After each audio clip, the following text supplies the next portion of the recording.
Deux universitaires pour décortiquer, décrypter, analyser et passer au peigne fin l'actualité de la semaine écoulée. Je reçois pour ce numéro de Club Média 7, professeur Julien Gbagidi, professeur titulaire des sciences du langage des universités du CAMES, observateur averti de la vie socio-politique. Professeur Julien Gbagidi, bonsoir. Bonsoir, monsieur le journaliste. Eugène Alosupo, docteur en communication, information et médias, analyste politique par ailleurs. Eugène Alosupo, bonsoir. Bonsoir et merci de me recevoir. Mesdames, Messieurs, bonsoir. Merci de prendre le rendez-vous de Club Média 7, le carrefour des éditorialistes, chroniqueurs, journalistes universitaires, les commentateurs de l'actualité. Acte 1 de cette émission, la revue de presse hebdomadaire, elle porte la signature de Marcel Arossi.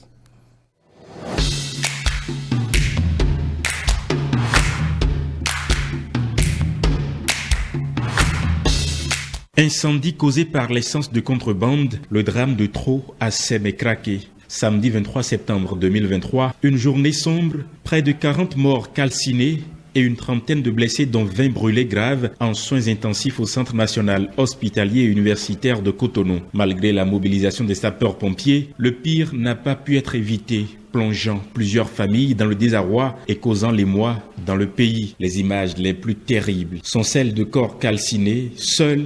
Les eaux permettent de déduire qu'il s'agit des victimes. Un drame de trop qui fait frémir ce désole fraternité. Mais on pouvait s'y attendre, poursuit le journal. Au lendemain du drame de Dassa et de quelques accidents notés ça et là, causés à l'occasion du transport de l'essence de contrebande, des voix s'étaient levées pour prédire ce qui arriverait si rien n'était fait. Selon Gaskiani Info, le gouvernement a pris toutes les dispositions pour la prise en charge de tous les soins médicaux et également psychologiques. Dans un télégramme signé par le secrétaire d'État du Saint-Siège, le pape François s'associe au deuil des familles, leur manifestant sa proximité et sa peine et prie pour le repos des personnes qui ont perdu la vie, les confiant à la miséricorde de Dieu, ainsi que pour la guérison des personnes blessées, rapporte Vatican News. Aucune interpellation pour l'instant, mais une enquête est ouverte, nous apprend toutes les parutions locales et quelques médias internationaux comme Radio France Internationale. L'incendie aurait été probablement déclenché lors du déchargement des sacs d'essence et la configuration du site aurait compliqué les choses, le portail de l'entrepôt étant fermé, indique RFI. En vue de permettre à ceux qui ont perdu leurs proches de faire leur deuil, il a été autorisé par le gouvernement la réalisation des tests ADN afin que les restes à leur remettre soient formellement identifiés, indique un communiqué publié conjointement par le ministère de la Santé et celui de la Justice, tel que relayé par les médias. Déguerpissement des petits commerçants, le pouvoir conforte l'opposition selon une partie de la presse béninoise. De Cotonou à Natitengu, en passant par Boïkon, Parakou, toutes les grandes villes ont vu des équipes d'agents municipaux accompagnés de forts détachements de policiers armés parcourir systématiquement les rues pour dégager les occupants qui ne respecteraient pas les normes d'occupation. Le déguerpissement des occupants des trottoirs avait déjà eu lieu au cours du premier mandat du président Talon, voudrait rappeler Gaskiani Info. Si pour le préfet du littoral, Alain Orunla, la porte des négociations reste ouverte, en attendant, l'opération suit son cours. 2026, déjà déclenché par la Sénat, l'heure est au préparatif selon le matinal. L'institution en charge des élections au Bénin a présenté aux partenaires techniques et financiers, représentants des préfets et maires et autres maillons de la chaîne, l'état des lieux du matériel électoral. Selon le directeur du matériel et des opérations, Rufin Domingo, au terme de la mission d'inventaire du matériel électoral de 2023, sur 16 311 urnes rouges recensées, 15 257 sont en bon état. Quant aux urnes noires, 7 348 sont encore utilisables sur un total de 8 727 déployées et 14 808 isoloirs sont encore en forme sur un total de près de 20 000, rapporte Fraternité. Mais d'ici, comment la Sénat compte conserver l'état du matériel électoral désigné comme étant bon jusqu'aux élections générales de 2026, la question reste posée. Départ de l'ambassadeur de France au Niger, la fin d'un bras de fer. La France a décidé de ramener son ambassadeur que Paris refusait jusqu'ici de rappeler et nous mettons fin à notre coopération militaire avec le Niger, a déclaré Emmanuel Macron dans une interview télévisée, rapporte TF1. Paris a perdu son bras de fer avec la junte. L'ambassadeur est contraint de partir, tout comme les 1500 soldats français. Un vrai coup dur pour la stratégie militaire française au Sahel, selon RFI. Ce départ annoncé d'ici la fin de l'année marque un terme à la présence militaire française dans tout le Sahel. Celle-ci s'était déployée à partir de 2013 dans le cadre de l'opération Serval, puis Barkhane en 2014, à la demande des États sahéliens eux-mêmes confrontés à la menace djihadiste. Au plus fort de l'opération Barkhane, la France comptait quelques 5100 soldats chargés d'endiguer la menace terroriste dans une zone vaste comme l'Europe. Mais la France peut encore compter 5 bases actives sur le continent, au Sénégal, en Côte d'Ivoire, au Tchad, qui constitue le plus ancien dispositif militaire français en Afrique mis en place lors de l'opération Hyper-V en 1986, au Gabon, puis le plus important contingent français en Afrique reste la base navale de Djibouti, de 4300 lors de l'indépendance du pays en 1977. Les effectifs sont passés à 2000 soldats dans les années 2000, puis 1500 aujourd'hui. Mais si les militaires français partent du Niger, la junte sera-t-elle à la hauteur de la souveraineté réclamée? Va-t-on vers une décrispation, voire une décantation de la situation au Niger, où la trajectoire de la transition manque encore de lisibilité? Le pays, média burkinabé, s'en interroge. Rien n'est clair pour dire vrai. Tant entre l'option militaire envisagée par la CEDEAO et celle diplomatique, le scénario de sortie de crise peine encore à se dessiner clairement. Toujours est-il que c'est une déclaration de l'Élysée qui a été accueillie à Niamey dans l'euphorie populaire et l'enthousiasme de la junte militaire qui crie victoire et voit dans ce retrait des soldats français un pas supplémentaire vers la souveraineté, ce qui est somme toute une bonne chose pour tout pays décidé à prendre résolument son destin en main, analyse la presse nationale et internationale. En un mot, comme en mille, c'est un véritable changement de paradigme que sont appelés aujourd'hui les dirigeants africains dans leur rapport avec la démocratie. Autrement, on aura beau claironner notre souveraineté, on aura beau vouloir l'affirmer dans des ruptures tonitruantes, d'accord avec l'ancien colonisateur, tant que nous ne changerons pas fondamentalement de mentalité, qu'on soit civil ou militaire, dans nos rapports au pouvoir et à la démocratie, les mêmes causes produiront toujours les mêmes effets, les mêmes insuffisances causeront toujours les mêmes troubles dans un cycle d'éternel recommencement. Finissons avec la revue de quelques grands titres de la semaine. Gaskiani Info, suite à l'incendie de ses mains, le Bayor en sursis. L'Indépendant, diabolisation de la crise nigérienne contre l'État béninois. Aucune base militaire française n'est en construction dans notre pays. La Croix du Bénin, Assemblée générale de la Fondation de l'archidiocèse de Cotonou, le rapport d'activité adopté à l'unanimité. Jupiter, consommation de bouillon appelé cube, une porte ouverte au tombeau. La Nation, célébration de la Ghani 2023 à Niki, le nouvel empereur marque des points.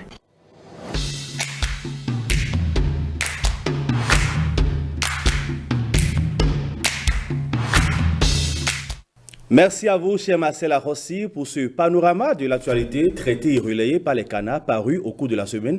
Le regard de nos invités sur tout ceci, c'est dans la première rubrique de l'émission 7 jours au Bénin.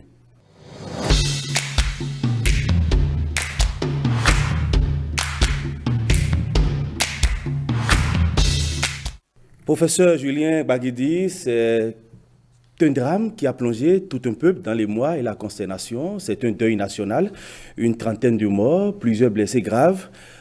L'essence de contrebande a encore dicté sa loi à Sémékraké, le drame de trop. Oui, monsieur le journaliste, c'est avec beaucoup de consternation que je m'associe aux condoléances que nous pouvons adresser aux familles éplorées. C'est un deuil national, comme vous le dites. Et quand ces genres d'événements arrivent, ça nous interpelle. Ça nous interpelle à double titre, en tant qu'éducateur et ensuite en tant qu'universitaire homme de sciences. Vous savez que l'essence de contrebande nourrit beaucoup de familles.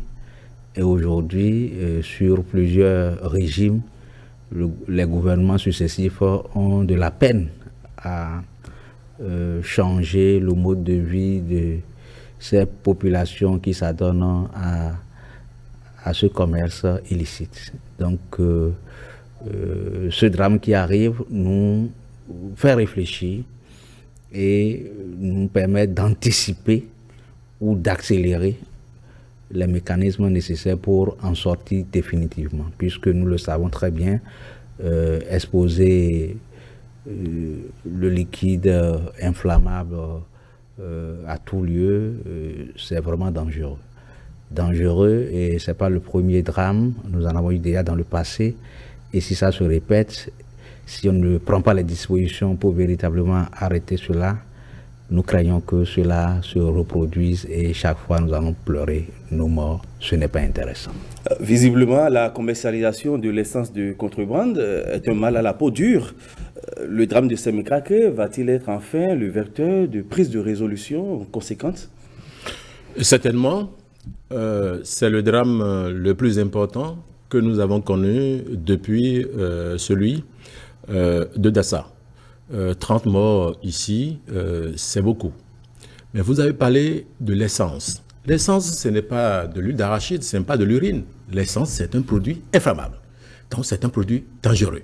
Et donc, quiconque s'adonne à ce commerce doit savoir qu'il est exposé tous les jours au danger. Drame de plus, oui, parce que, vu l'évolution de ce secteur-là, aucun gouvernement n'a eu le courage de prendre des décisions très radicales. Et j'ai envie de comprendre ces gouvernements parce que le commerce impacte essentiellement des gens qui sont à la base, qu'on pourrait même appeler des personnes socialement vulnérables. Et donc, c'est une question qui s'intéresse à tout le monde. Et ici, il faut saluer la promptitude avec laquelle le gouvernement a réagi en rendant possible ou en rendant possible l'accès aux soins à ces rescapés du drame. Mais la question reste nationale parce que l'impact de ce commerce-là, ce ne sont pas seulement ceux qui y sont.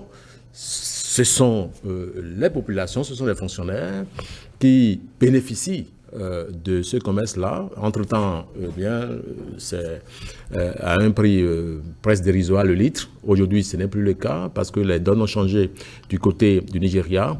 Ce qu'il faut souhaiter, c'est que les réformes prônées et annoncées par le ministre d'État, ministre de l'économie et des finances, prennent vite, qu'on quitte cette façon de voir les choses. Moi, je pense qu'il faut battre le fer quand il est chaud. On a tenté de faire une première réforme. Avant, l'essence était vendue partout, dans les coins exposés à quantité à la limite irraisonnable. Avec la pression, on a pu au moins dégager les artères principales et c'est par des bouteilles, des prix que vous constatez, vous arrivez à distinguer qu'il y a de l'essence vendue quelque part ici. Ça fleurit dans les rues. Oui, mais il y a comme un assainissement, ce n'est pas suffisant, mais un petit assainissement où on ne voit pas l'essence plus partout, notamment dans les grandes villes. Si on a pu faire ça, c'est qu'on peut encore faire des pas de grands. On va y revenir. Et certainement, les réformes vont pouvoir venir pour rassurer tout le monde. On va surfer un peu sur la question de la reconversion professionnelle des acteurs du secteur, des acteurs du Payor. Le gouvernement préconise des regroupements de ces acteurs afin de créer des mini-stations. Certains concitoyens suggèrent plutôt une insertion dans les filières agricoles. Comment, à votre avis, tout ceci est-il possible? Oui, monsieur Lenaïk, lorsque nous assistons à des drames pareils, on ne peut que réfléchir à des solutions durables. Donc, le gouvernement est en train de planifier des solutions plus durables. Et à ma compréhension, les deux approches doivent être exploitées. Pouvoir recenser ceux qui sont dans le secteur et puis créer des mini-stations, mais les mini-stations ne pourront pas absorber tous ceux qui sont dans le secteur. Vous constaterez. Ils sont tellement nombreux que les mini-stations, quand bien même le gouvernement aurait la bonne volonté d'en créer, on n'en aura pas peut-être dans les villages ou dans des zones un peu reculées. Donc ce serait peut-être comme mon collègue le disait tout à l'heure, reconvertir les gens en balayant surtout les principales rues pour que ce commerce ne soit plus visible au bord des grandes rues. Oui, ce serait au bord des grandes rues qu'on va installer ces mini-stations. Mais figurez-vous, on a besoin de l'usage de ce produit un peu partout, hein, dans les villages, dans les quartiers de ville. Donc, il s'agira pour les espaces qui n'auront pas de mini-station de sélectionner, d'identifier également les personnes impliquées dans ce commerce illicite, bien entendu, à la reconversion. La reconversion, mais ce n'est pas seulement l'agriculture. Aujourd'hui, je me satisfais de l'évolution de la gouvernance de mon pays par le régime actuel qui, dans une logique de sémiotique de développement, est en train d'attaquer la dimension industrialisation. Donc je m'associe fortement à cette évolution dans la dynamique industrielle pour que d'autres également soient reconvertis pour occuper des responsabilités dans les industries qui sont... Les acteurs du payeur constituent donc une potentielle main-d'œuvre pour la zone industrielle de Glodjigwe. Absolument. Il s'agit d'une reconversion, mais avant d'y aller, il faut d'abord les former. Donc il y a un langage qu'il faut tenir dans une logique de planification, les former, les éduquer. Et il va se poser un problème de qualification professionnelle. Mais c'est pourquoi je dis qu'il faut les former. On a besoin de main-d'œuvre partout. Lorsque il y a explosion industrielle, on a besoin de main-d'œuvre partout. L'industrie textile, l'industrie agroalimentaire, l'industrie hydraulique, on a besoin de main-d'œuvre partout. Donc, à partir d'une formation, on peut véritablement les reconvertir. Et je crois que c'est ces deux pôles qui sont ciblés par le gouvernement, créer des mini-stations pour absorber un certain nombre, et le reste, ce sera de la reconversion professionnelle. Ça peut être toujours dans le commerce, peut-être, hein, mais le commerce, ce sera peut-être le commerce des produits sortis des industries de Glodjigwe ou d'ailleurs, ou encore ce serait de la main-d'œuvre directement utilisée pour alimenter ces industries en gestation. Et je pense que, vu la planification gouvernementale, les accords avec de nombreux partenaires tels que la Chine et autres, l'accélération de l'industrialisation va permettre vraiment de résorber ces problèmes d'emploi pour que ce secteur illicite soit davantage minimisé. Assainir le secteur ou reconvertir du moins ceux-là qui y sont. Je crois que lorsque nous parlons de l'installation des mini-stations, nous parlons du secteur informel. Nous partons du secteur informel vers le secteur formel. Parce que ça devient une activité. On considère que ceux-là sont désormais dans ce secteur-là, doivent payer des impôts et bien contribuer aux charges fiscales. Donc c'est une option à faire. Cette option-là peut être plus prônée, mais de l'autre côté, les reconvertir. Les reconvertir, le gouvernement ne peut pas forcer ceux-là qui sont dans le secteur à une activité, à une seule activité. Peut-être leur donner la possibilité de choisir de se reconvertir dans plusieurs activités. Quelles sont donc les autres pistes qu'on pourrait explorer pour conjuguer définitivement au passé ce commerce illicite, tout en trouvant des débouchés pour la grande masse qui en vit actuellement? Pour réussir cette opération-là, il faut suffisamment échanger avec les acteurs du secteur. Vous savez, c'est un secteur... Moi, je suis à Porte-Nouveau. C'est un secteur très stratifié. Vous avez les grossistes. Et des grossistes, ce ne sont pas de petits millionnaires, c'est de grands monsieur. Vous avez des transporteurs de gros, vous avez les transporteurs de détail, vous avez les semi-grossistes et vous avez les détaillants. C'est des masses, c'est des millions de personnes. Et parfois, ce commerce-là, c'est pas héritage. Il y a des gens qui ont hérité ce commerce de leur père, de leur grand-père. Et donc, il y a des familles entières à l'est du Bénin, à Porte-Nouveau, à Sakété, à Koubé, à Kétou, qui sont des zones frontalières avec le Nigeria. Il y a des familles entières qui ont hérité de ce commerce-là.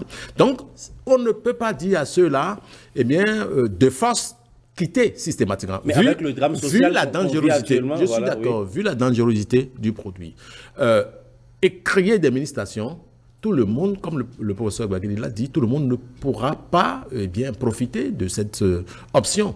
Mais et le reste, vous avez parlé de la zone industrielle de Glodjikbé.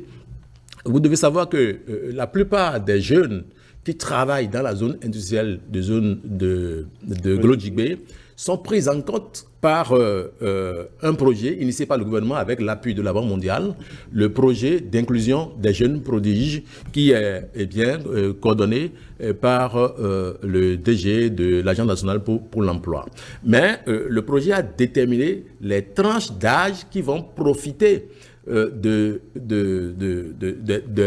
opérations. Il faut avoir entre 18 et 30 ans. Il y a donc la question de limite d'âge. De limite d'âge. Aujourd'hui, vous avez des personnes qui sont dans le commerce, la vente illicite d'essence et qui ont 50 ans, qui ont 55 ans. Même des septuagénaires. Exactement. Donc, ceux-là, on en fait quoi? Moi, je pense que le gouvernement béninois peut trouver des solutions justes. Nous avons vu la promptitude de notre gouvernement sur des questions aussi importantes et peut-être plus pointues. Donc, c'est s'asseoir, réfléchir et trouver des solutions durables. Si, parce qu'il y a drame de façon régulière, c'est à déplorer et nous nous inclinons devant la mémoire de ces nombreux citoyens qui ont perdu la vie calcinés. Nous ne pouvons pas trouver des solutions exactes à partir des éléments spontanés. C'est vrai, c'est sur la durée, il y a eu 2 morts, quelquefois 3 morts calcinés, 4 morts, c'est à la limite quotidien. Mais trouver désormais des solutions justes. Peut-être multiplier les pistes de solutions. S'il y en a qui veulent rester dans le secteur, le gouvernement béninois dit désormais que vous devez vendre votre produit dans des mini-stations. Cela a des implications fiscales. Si vous voulez vous reconvertir, voilà les pistes que nous offrons et c'est à telle condition. Là, il leur appartient de faire des choix qui puissent répondre à leurs aspirations et à leur façon de voir le futur. Il n'y a que le dialogue qui puisse nous permettre de sortir de la situation. Vous n'avez pas idée de tous ceux-là qui vivent de cette activité. Ils sont nombreux, très nombreux, très nombreux. Et il faut négocier. Et ils savent aussi que c'est dangereux. Ceux dont on parle, c'est Mékraké, ce n'est pas une zone assainie. Si vous avez l'habitude d'aller dans cette zone-là, c'est une zone de fumeurs. C'est une zone non accessible. C'est une zone, le risque est permanent. Le risque est permanent. Lorsque vous travaillez dans cette zone avec un produit inflammable, ce qui est arrivé doit arriver. C'est à la limite une zone, je ne vais pas dire une zone de no man's land, non, mais il y a trop l'influence nigériane sur le secteur. C'est vrai qu'il n'y a pas ce commerce-là sans le Nigeria, mais aujourd'hui, ce drame, vu la quantité de personnes qui ont perdu la vie, ouvre davantage les yeux à nos citoyens et au gouvernement de prendre des décisions justes, et également à ceux-là qui sont dans le secteur, qui ont perdu. Imaginez une famille qui a perdu 5 membres, une famille qui a perdu 10 membres. Je crois qu'on n'a pas besoin de crier fort pour que cela entende des voix justes. Au-delà des problèmes sociaux que cela pourrait engendrer, pourquoi les différents régimes politiques qui se sont succédés ont eu du mal à éteindre cette race d'opérateurs économiques parce qu'ils constituent peut-être un bétail électoral? C'est une question qui est récurrente au sein de la population. Oui, monsieur Aguazao, c'est un aspect. C'est un aspect de la lecture des choses, c'est un contingent électoral, bien entendu. C'est un secteur, certes informel, mais très bien organisé. Vous avez vu la démonstration de mon collègue qui montre que nous avons les privilégiés du secteur, les grands transporteurs, les grossistes, les semi-grossistes, les détaillants, les vendeurs au bout de la route. Et le plus souvent, vous allez constater qu'ils ont une politique d'un langage commun. Lorsque le prix est fixé dans une zone donnée, ils respectent tous le même prix. Et la concurrence n'est même pas perceptible. C'est une abomination qui a toujours étonné plus d'un. Voilà. C'est une preuve que c'est un secteur, malgré l'informel, c'est un secteur bien organisé. Donc les gouvernements successifs ont eu un peu peur de cette organisation, de cette machine, parce qu'au-delà de l'argent que cela mobilise, il n'y a que ceux qui sont dans le secteur écoutent des patrons. Donc il y a également un patronat dans ce secteur et vous savez très bien que les élections dans notre pays se font par gros électeurs. Pour ceux qui connaissent très bien la dynamique politique de notre pays, il y a certaines personnalités, qu'elles soient dans les affaires ou dans la politique ou dans la notabilité, dans les religions traditionnelles, ils sont un peu considérés comme des gros électeurs. Alors, quand on sait qu'on a actuellement un gouvernement réformateur, qu'on est à l'heure du nouveau départ, de la rupture, c'est sûr que les lignes vont désormais bouger suite à ce drame, un drame de trop. Nous souhaitons que les lignes bougent. Mais vous m'avez posé une question et c'est une question très complexe. Étant donné que ces personnes sont impliquées, ils sont des millions, hein, ce que nous disons c'est réel, ils sont des millions. Et s'ils sont disciplinés, et ils ont des leaders qui les écoutent, qu'ils ont des gros électeurs qui les écoutent, évidemment, cela constitue un vivier électoral. Donc, il faut en avoir peur par moment et il faut également par stratégie convergente discuter. C'est pourquoi mon collègue parlait de discussion. Il faut vraiment discuter avec les acteurs du secteur pour planifier ensemble avec eux les meilleures solutions. Donc, il n'y a pas de brutalité qui puisse nous entraîner dans un recul. D'ailleurs, il y a eu des gouvernements qui ont essayé la brutalité. Ça n'a pas marché, ça n'a pas prospéré. Cela peut même entraîner à des moments donnés une guerre civile dans le pays si on ne sait pas s'y prendre. Puisque vous voyez, dans toutes les villes, il y a des gens qui vivent de ça. Dans toutes les villes de notre pays, du nord au sud, de l'est à l'ouest. Donc, par conséquent, il n'y a que la planification, la discussion, la formation, la reconversion, la prise en charge de ces personnes dans le formel, avec un mécanisme bien défini qui puisse progressivement faire disparaître ce facteur illicite informel. Prioriser le dialogue et comment en arriver à des solutions durables? Les solutions durables doivent être décidées avec ces acteurs-là. On ne peut rien faire sans eux. Et il faut davantage discuter avec eux et les écouter. C'est eux qui connaissent le nœud de ce commerce-là. C'est vrai, il est très difficile de convaincre quelqu'un à abandonner ce qui lui permet de résister aux exigences financières. Mais cette fois-ci, on peut décider. C'est-à-dire que il appartient au gouvernement benoît de faire une politique de libre choix. Je vous ouvre un canevas de choix, vous avez la possibilité de faire des options à l'intérieur. Mais pas systématiquement dire, vous devez faire telle chose. Ça ne marchera pas. Et je ne vois pas. Quand bien même on aura décidé d'installer des stations, je ne vois pas comment, je ne vois pas de sitôt comment des gens qui étaient habitués vont délaisser ce commerce-là. Il y aura toujours, à moins que le gouvernement utilise la politique du fouet. Sinon, quand même il y aura des mini-stations, les gens vont continuer à vendre. Vous savez qu'à Porte-Nouveau et ailleurs, c'est dans les maisons qu'on vend. Il y a des enclos où on vend de l'essence. En gros, vous prenez la quantité que vous voulez. Je ne suis pas sûr que ce soit les mini-stations qui règlent ces problèmes-là. C'est à la limite une conscience générale. Il faut interpeller la conscience générale. Vous êtes dans un business qui vous donne beaucoup d'argent, c'est évident, vous en vivez. Bon, tout le monde n'est pas au même degré d'intérêt dans ce secteur-là, ça dépend de là où vous vous trouvez. Il y a des gros patrons qui en profitent à coût de millions et de milliards. Il y en a qui sont de moyens sur tout le territoire national. Et il y en a qui vivent de prébendes, c'est ceux-là que vous voyez au bord de la voie. Parce que il y a des dames qui ont des étalages, engagent parfois de jeunes élèves étudiants qui vendent du matin au soir, surtout les samedis, et ont 1000 francs, 2000 francs. Donc c'est une opération sociale. Nous devons trouver la solution dans une solution consensuelle.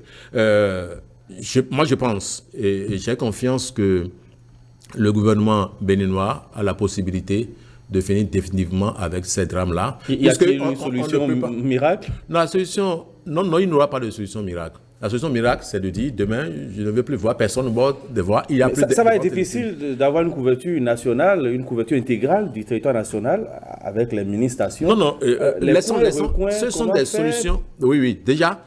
Que ces espaces ne sont pas recolonisés toujours par les acteurs. Les mini-stations s'imposent peut-être au gouvernement pour assainir progressivement le secteur. Mais les principaux opérateurs, ce ne sont pas les mini-stations. Il y a des stations qui sont légalement, il y a de gros opérateurs, je ne veux pas appeler de nom, qui sont dans le secteur et qui continuent de déployer des stations sur l'ensemble. Vous avez vu ces 6 derniers mois comment les stations poussaient dans le pays et on continue d'en construire. Donc c'est ceux-là. C'est à encourager. C'est à encourager, c'est ceux-là. C'est une politique certainement que le gouvernement a favorisée. Donc ceux-là qui vont créer des mini-stations, c'est ceux-là, c'est l'option d'assainir ce que nous dénonçons ici pour les faire progresser de quelque part dans le secteur formel. Parce que c'est aussi une politique de formalisation. Ça profite au gouvernement. Quand bien même, dans l'informel, tel que c'est fait aujourd'hui, ceux-là qui sont dans ce commerce-là payent quelques tasses pour les informations que nous avons. Donc, la solution sera trouvée. Mais je ne dis pas que c'est en 2023 que nous allons trouver la solution juste, ni en 2024.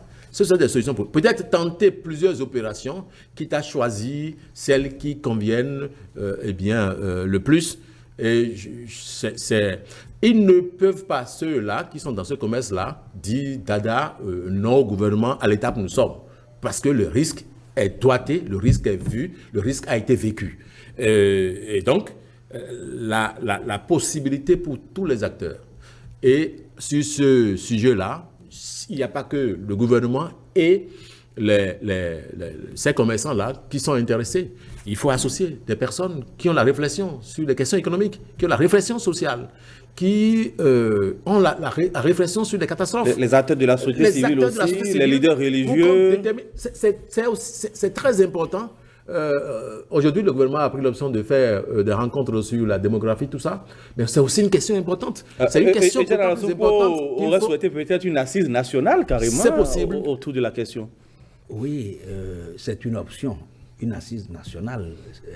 Je ne dirais pas que ça s'impose. À la limite, on dirait une assise des acteurs c'est une piste. Et des personnes qui sont censées. Étant donné que, vous voyez, le problème est si profond qu'il n'y a pas de bâton magique pour en finir avec en quelques jours, en quelques mois. Ce n'est pas possible. Alors, les solutions seront dans le temps. Ce seront des solutions progressives. Et lorsque nous aurons beaucoup de mini-stations et que nous aurons à reconvertir un grand nombre de ces acteurs, vous allez voir que la minorité qui resterait sera davantage contrôlée et traquée. Et de sorte à ce que progressivement, ça soit définitivement abandonné. Mais une planification s'impose parce que le problème que nous vivons, il y a également la gestion des frontières. Puisque quoi qu'on dise, nous parlons d'illicite tout simplement. On parle d'essence paillot, mais en réalité, c'est toujours la même qualité, presque la même qualité d'essence, hein, aussi bien dans l'informel que dans le formel.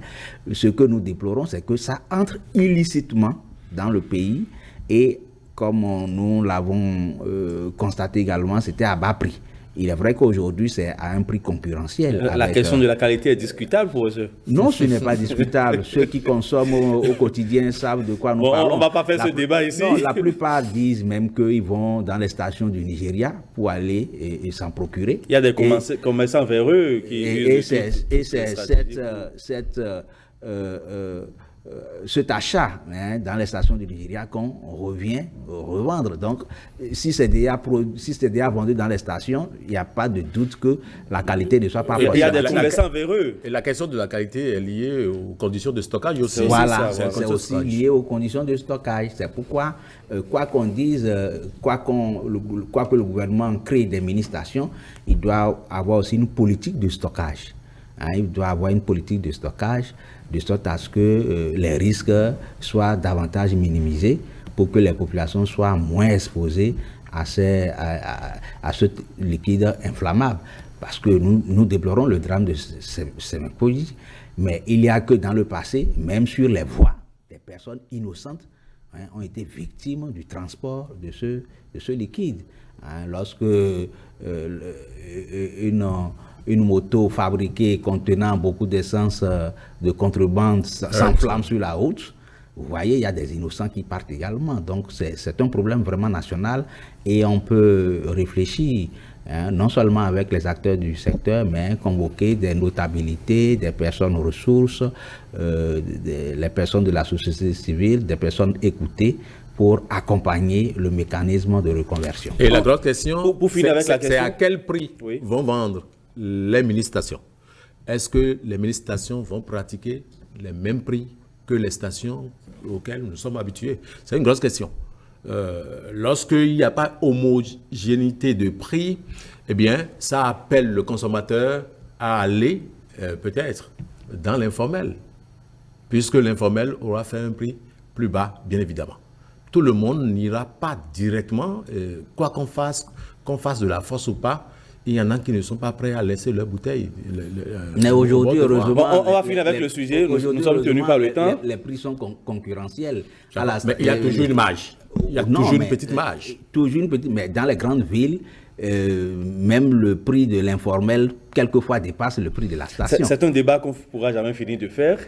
Sur un autre registre, toujours au cours de cette semaine, le président de la Sénat, Saka Lafia, a présidé un atelier de validation du rapport d'inventaire et de sécurisation du matériel électoral. Ça bouge visiblement à la Commission électorale nationale autonome en ligne de mire les élections générales de 2026. Et ça doit bouger, parce que c'est la première fois que le Bénin a décidé d'organiser des élections cumulées en 2026. Les communales et législatives d'abord, et puis la présidentielle quelques semaines après. Et lorsqu'on est à cette hauteur de responsabilité en tant que président de la Sénat, il est de bon ton qu'on puisse s'assurer de ce dont nous avons besoin pour faire ces élections est disponible. On a fait l'inventaire du matériel, par exemple. On dit à tel matériel, dans telle zone, il y a des matériels qui sont désuets, qu'il faudra donc remplacer. C'est une politique d'anticipation qui est nécessaire parce que nous sommes dans une phase de professionnalisation de la Sénat. Il y a 15-20 ans, eh bien, il faudra attendre peut-être 7 jours ou plus pour avoir les résultats des législatives. À moins d'une semaine désormais, c'est fait depuis les législatives de 2019. Et même plus tôt. Donc, il y a des gens qui sont à l'œuvre, qui travaillent pour crédibiliser les élections. Vous savez, les élections sont un facteur important de paix dans un pays. Lorsque les élections sont contestées, lorsque les élections ne sont pas bien organisées, il y a toujours des possibilités pour des gens mal intentionnés ou bien intentionnés de mettre le feu. Maintenant, si la Sénat décide à cette étape de faire les choses plus vite, c'est relatif. On ne dira plus à 6 mois de 2026 qu'il manque telle chose. Ça veut dire que c'est une politique de proactivité qu'il faut saluer. Et moi, j'ai espoir que les années à venir, peut-être que nous allons en venir au vote électronique.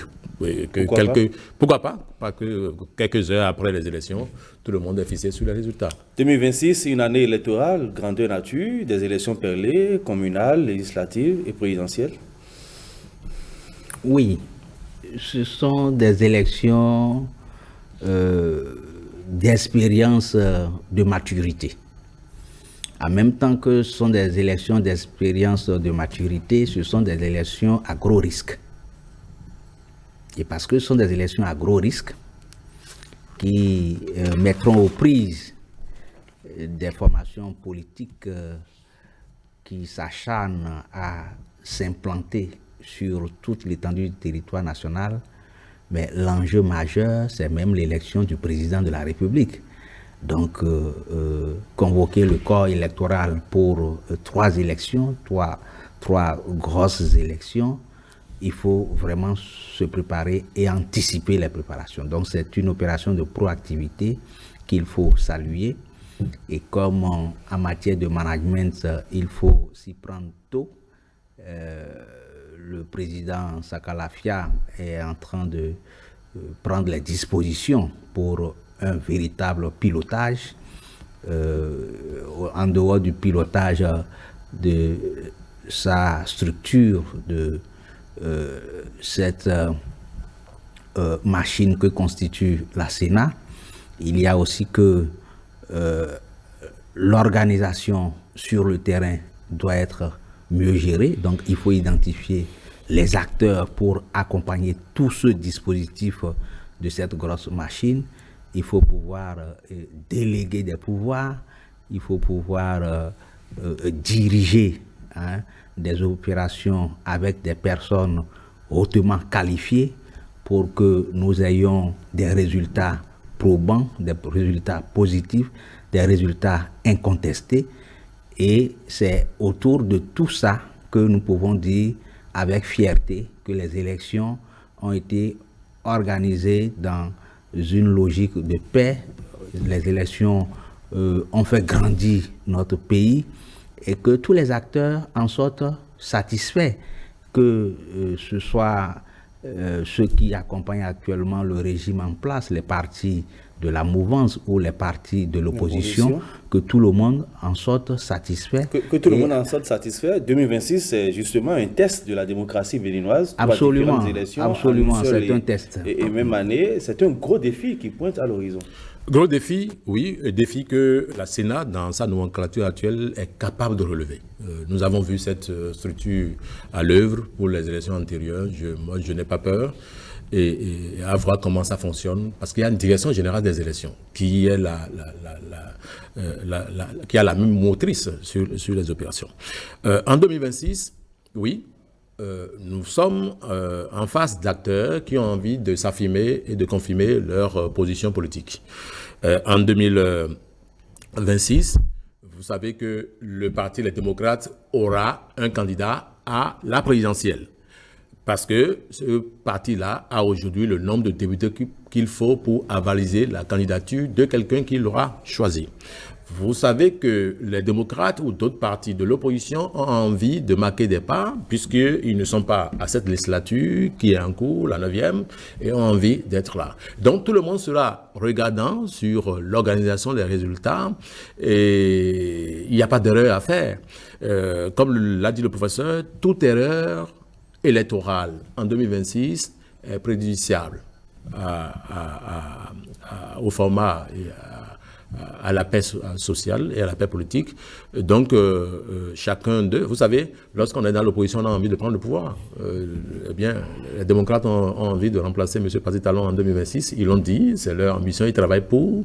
Comme ceux qui sont là ont envie de confirmer leur suprématie et eh bien, de maintenir le pouvoir. C'est de bonne guerre, mais l'arbitre doit être plus ou moins neutre, parce que sous nos cieux, on n'a jamais dit que l'arbitre est neutre. On ne qualifie jamais que la bonne foi de ceux-là qui sont chargés. On a toujours quelque chose à dire. Si les résultats n'ont pas été, etc., il y a toujours de mots qu'on trouve pour justifier les choses. Si le jeu est transparent et que les gens sont battus à l'écran, dans les règles de l'art, on est toujours mécontent si on n'est pas élu, mais on finit par s'apaiser toujours et les résultats s'imposent. Au niveau des chapelles politiques, ça s'active également, comme l'a souligné Eugène Arosoupo, des congrès par-ci, des restructurations du bureau politique par-là, mouvance comme opposition. Oui, ça doit s'activer. Les élections de 2026 ne sont pas des élections d'enfantillage. C'est un tournant décisif pour notre démocratie. Vous avez vu avec ce régime, moi je salue fortement les actions de révision des tests du système partisan. Lorsque dans un passé nous avions pour notre petit pays de 10 millions, 12 millions d'habitants, plus de 200 partis politiques, ça frise un peu l'anarchie, ça frise un peu, ça ressemble un peu à de la pagaille. Mais aujourd'hui, c'est plus lisible. Nous avons un nombre très restreint de partis politiques qui se connaissent, qui peuvent mesurer l'ancrage de chacun sur le terrain. Et cet ancrage sera davantage mesuré en 2026, puisque nous sommes dans la pratique des nouveaux tests du système partisan il n'y a pas longtemps. Donc, comme les enjeux de 2026 sont des enjeux généraux, élections communales, élections législatives et élections présidentielles, cela, évidemment, permet à chaque parti de mieux s'organiser, de mieux occuper le terrain. C'est pourquoi vous avez constaté les restructurations au niveau institutionnel, au niveau des instances dirigeantes et en même temps les directives données pour restructurer également l'organisation à la base par les cellules, par les sections, les sous-sections, et autres. Donc les responsabilités de tous les acteurs, de tous les militants au niveau de chaque parti sont nécessaires. Ces responsabilités sont nécessaires pour véritablement montrer que nous avons gagné en maturité démocratique. Et merci professeur, nous sommes tenus par le temps.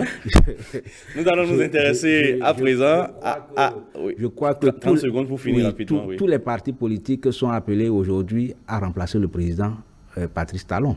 Hein, il finira son deuxième mandat en 2026, donc aussi bien les démocrates ont envie de le remplacer, mais au niveau de la mouvance également. On vous aura compris sur la question. La politique sera belle. Alors, que se passe-t-il hors des frontières du Bénin? La réponse est dans Interactu.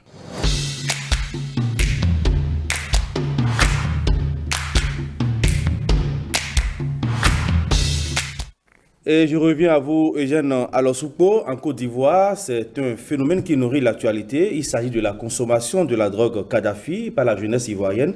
C'est un mélange fait à base de tramakine, donc du tramadol, de boissons énergisantes et d'alcool. Les jeunes s'y adonnent massivement et c'est la lutte que mènent actuellement les autorités du pays.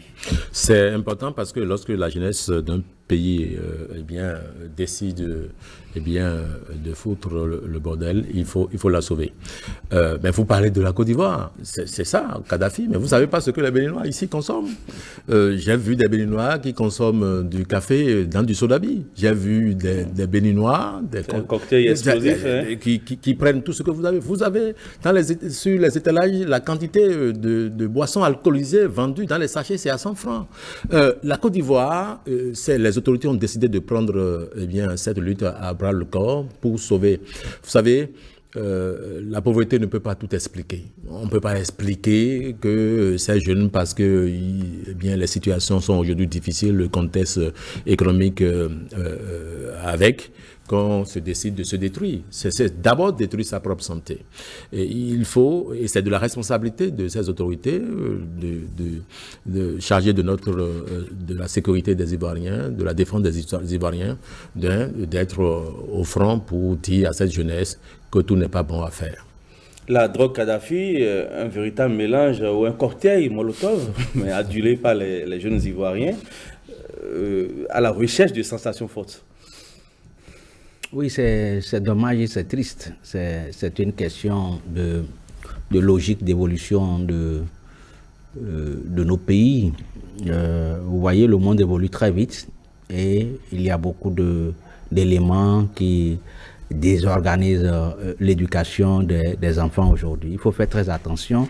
Il n'y a pas que la drogue sous forme liquide, il y a aussi d'autres formes de drogue, puisque quand vous allez peut-être mener une enquête sociologique, vous allez comprendre que c'est surtout la recherche de sensations fortes. Et quand on est à un degré de sensations fortes, c'est peut-être la distraction abusive, hein, et puis peut-être le sexe aussi abusif qui amène ces jeunes. Vous avez parlé de boissons énergisantes, tout ça, mais c'est de l'illusion, puisque à court ou à moyen terme, c'est la santé qui est totalement affectée, aussi bien chez le jeune garçon que chez la jeune fille. Donc, je pense que les mesures des autorités ivoiriennes sont des mesures justes.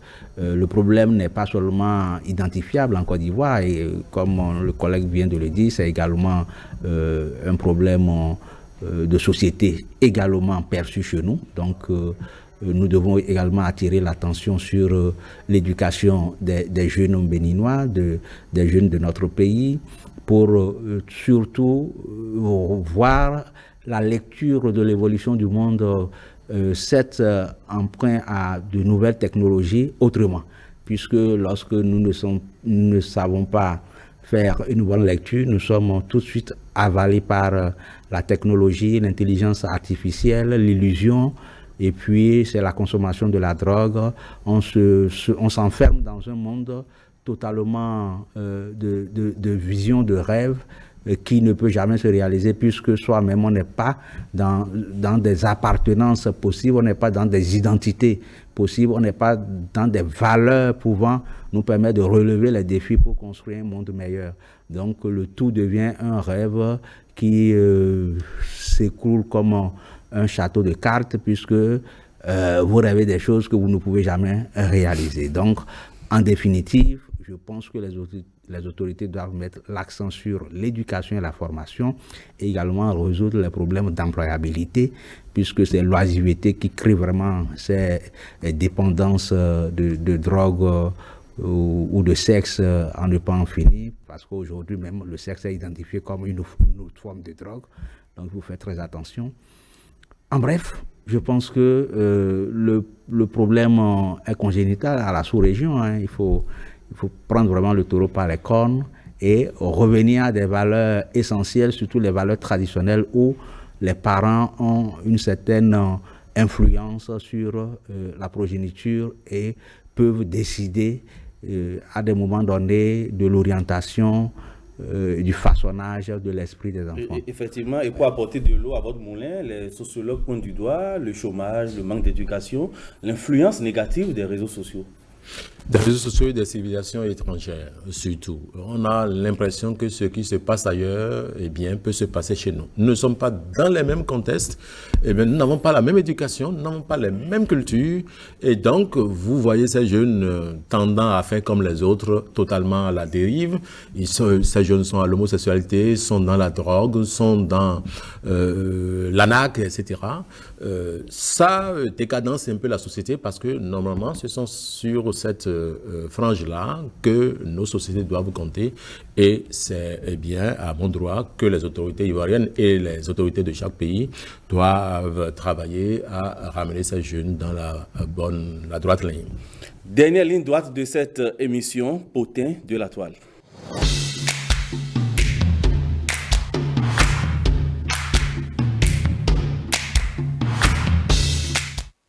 Professeur Julien Baguidi, l'actualité sur la toile cette semaine, c'est un drame qui a eu lieu à Kétou, un étudiant qui s'est suicidé après l'obtention de sa licence en biologie.